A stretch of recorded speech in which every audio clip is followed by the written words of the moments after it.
pembelajaran pada pagi hari ini, kita siapkan hati dan pikiran kita untuk berdoa. Mari kita berdoa. Bapa kami yang ada di surga, dimuliakanlah nama-Mu.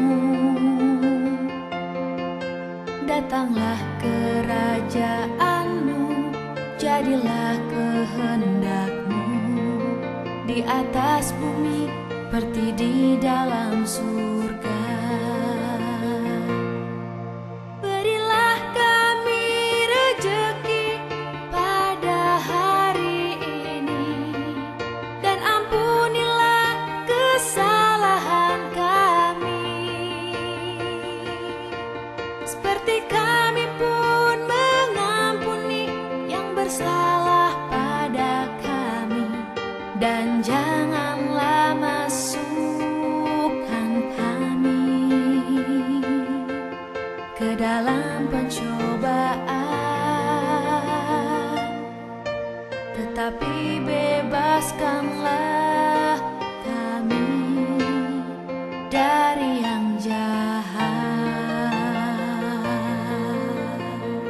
Selamat pagi, masih bersama dengan Pak Ardi di jam pelajaran bahasa Indonesia. Apa kabarnya anak-anakku? Pak Ardi berharap kabar kalian baik-baik saja dan luar biasa. Jangan lupa sarapan pagi dan berolahraga, biar tubuh kita sehat, kuat, dan penuh semangat dalam belajar. Pak Ardi ingatkan, gunakan waktu sebaik-baiknya karena sekarang kita banyak di rumah karena sedang pandemi. Jadi kalian bisa lakukan hal-hal yang positif. Selain kalian melihat HP untuk pembelajaran, kalian bisa gunakan untuk mencari informasi. Contohnya, kalian bisa mencari informasi di YouTube, tutorial memasak, membuat kue, membuat hiasan dinding, membuat kreasi mainan, ataupun banyak hal yang lainnya. Jadi gunakan waktu sebaik-baiknya. Baiklah anak-anakku, pembelajaran pada pagi hari ini adalah membuat simpulan berdasarkan informasi penting pada teks laporan. Pada pembelajaran sebelumnya, kalian sudah mencari ide pokok, kalimat penjelas, dan juga dalam bentuk diagram atau peta pikiran. Maka dari itu, tonton dan dengar penjelasan dari Pak Ardi. Kesimpulan merupakan pendapat terakhir berdasarkan pada uraian sebelumnya. Untuk dapat menyimpulkan, teks laporan pengamatan haruslah dibaca secara intensif dan menyeluruh. Kemudian, tentukan ide pokok pada setiap paragraf yang ada dan gabungkan seluruhnya menjadi suatu kalimat yang padu. Kalau paragrafnya banyak ya, tapi kalau hanya satu paragraf, kalian bisa tuliskan ide pokoknya dan kalimat penjelas dalam bentuk singkat. Membuat kesimpulan dari teks laporan hasil pengamatan. Teks laporan hasil pengamatan yang pernah kita buat dapat dibuat kesimpulannya dengan cara melihat uraian-uraian yang ada pada setiap paragraf yang kita susun atau ditulis.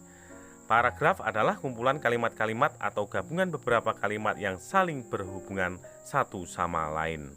Setiap paragraf terdiri dari ide pokok atau gagasan pokok, gagasan yang menjadi dasar sebuah paragraf. Ide pokok disajikan ke dalam bentuk kalimat utama.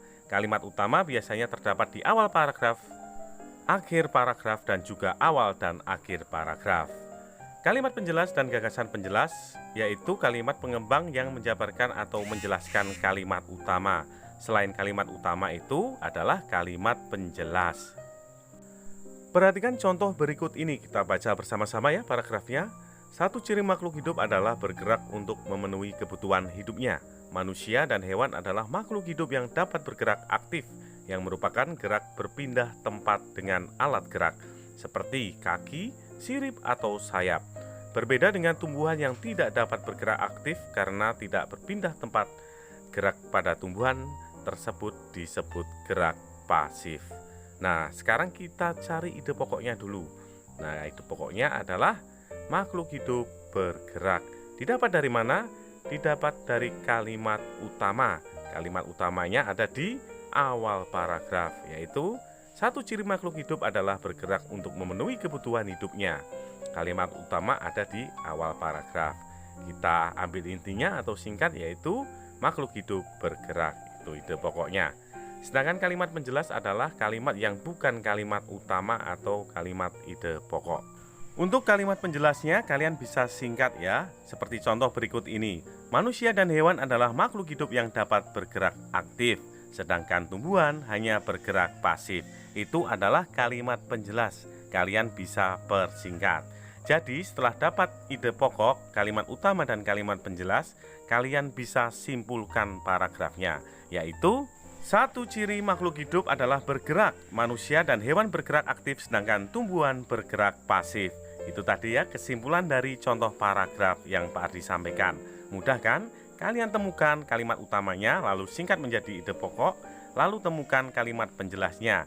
Dipersingkat atau ambil intinya juga, kalian gabungkan, jadilah simpulan pada paragraf laporan pengamatan.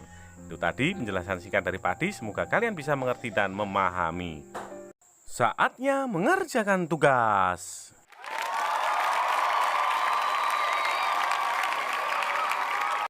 Sekarang buka buku paket halaman 45. Kalian baca paragraf berjudul Fakta Unik Tentang Penyu.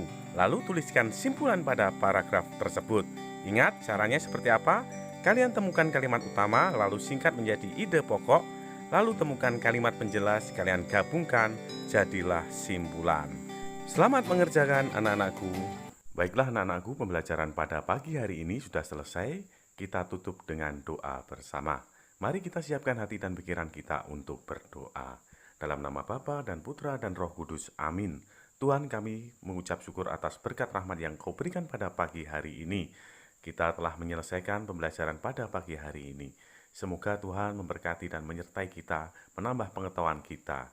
Juga Tuhan sertai berikan kesehatan pada kita semua. Semoga hari esok lebih baik daripada hari ini. Namamu kami puji kini dan sepanjang masa. Amin. Dalam nama Bapa, Putra, dan Roh Kudus. Amin. Demikian pembelajaran pada pagi hari ini. Tetap semangat anak-anakku, selalu berdoa dan salam sehat. Jangan lupa selalu tersenyum dan tetap bahagia. Sebab senyum dan bahagia adalah obat penangkal virus corona. Sampai jumpa di video pembelajaran berikutnya. Dah.